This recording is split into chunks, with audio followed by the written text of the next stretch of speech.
Let's talk about the Scream Killers. This is a case of Cassie Jo Stoddart. On September 22nd, 2006, 15-year-old Cassie Jo Stoddart was house sitting for her aunt and uncle. The family had hired Cassie to care for their 3 cats and 2 dogs while they were away for the weekend. That evening, Cassie's boyfriend arrived at the house around 6 p.m.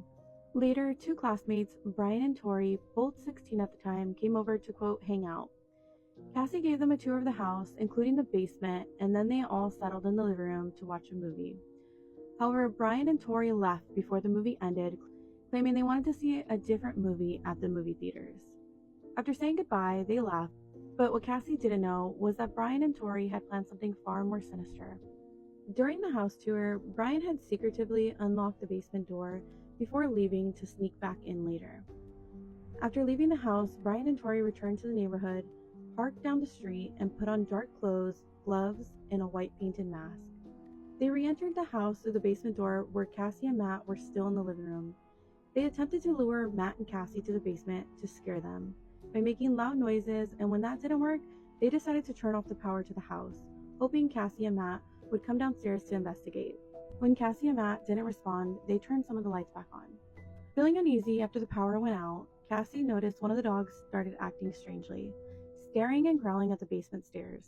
Matt called his mom, telling her the lights were flickering, and asked if he could stay the night, but she said no and instead offered to have Cassie stay with them and return her to the house the next morning. Cassie, feeling responsible for the animals, declined the offer and chose to stay. At around 10:30 p.m., Matt's mother picked him up, leaving Cassie alone in the house. Matt attempted to reach Brian and Torey by phone, but could barely hear Brian, who whispered that they were at the movie theaters. Once Matt left, Brian and Torey turned the lights off again and waited. When Cassie didn't come downstairs, they went up, armed with a dagger and hunting knife, which they had bought from a pawn shop.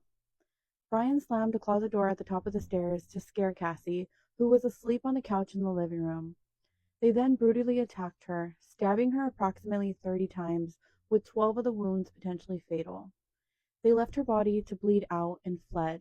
Her body was discovered 2 days later by her family, who returned home expecting to find Cassie safe and sound. Police initially suspected her boyfriend Matt, as he was the last person to see her alive. However, he was cleared by passing a polygraph test. Brian and Torey were soon identified as the culprits when they couldn't recall any details to the movie that they said they watched. Their involvement was uncovered when Brian confessed and gave disturbing evidence, including a video they made where they talked about their plan to commit this horrific crime, inspired by the movie Scream.